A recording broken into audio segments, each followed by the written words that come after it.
Mare, pwede ako pumunta dyan? Ha? Huwag mo na ngayon. Bakit? Di ba, mahal na araw ngayon? Bawal kumain ng karne. Hindi, kasi... Hindi naman karne yan, tilapia naman yan. Hindi, ang ibig ko sabihin, mahal na araw ngayon, walang pasok sa pare mo. Ganun? Sayang, wala rin akong pasok ngayon eh. Namiss ko tuloy yung ginawa natin nung nakaraan linggo. Wow naman! Masarap ano? Oo, sarap. Tirik ang mata ko eh. Punat naman yung leg ko eh, pati yung mga pako eh. Para akong pinoriente eh. Kaya nga din lumakas ako eh. Lunukin ko ba naman lahat eh.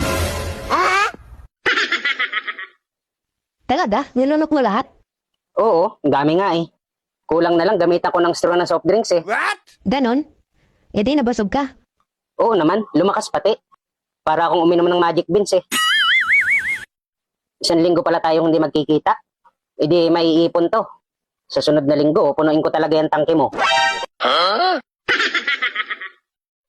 I love you. I love you too. Sana all. Sa sunod, magdala ka ng pulbo ha. Bakit pulbo? Pulbuhan mo para mabango. Himud-himurin ko talaga yan. Talaga? Oo, kahit maitim ang labi niyan eh. Malasa naman. Gusto mo ba?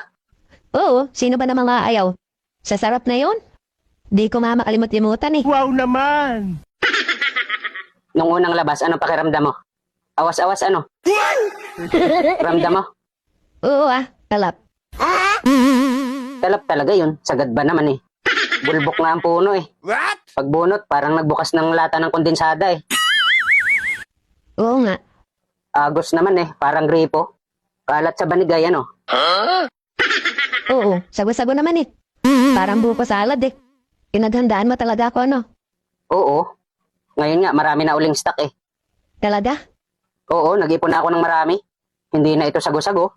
Para na itong malauhog na buko. Ow! Talap!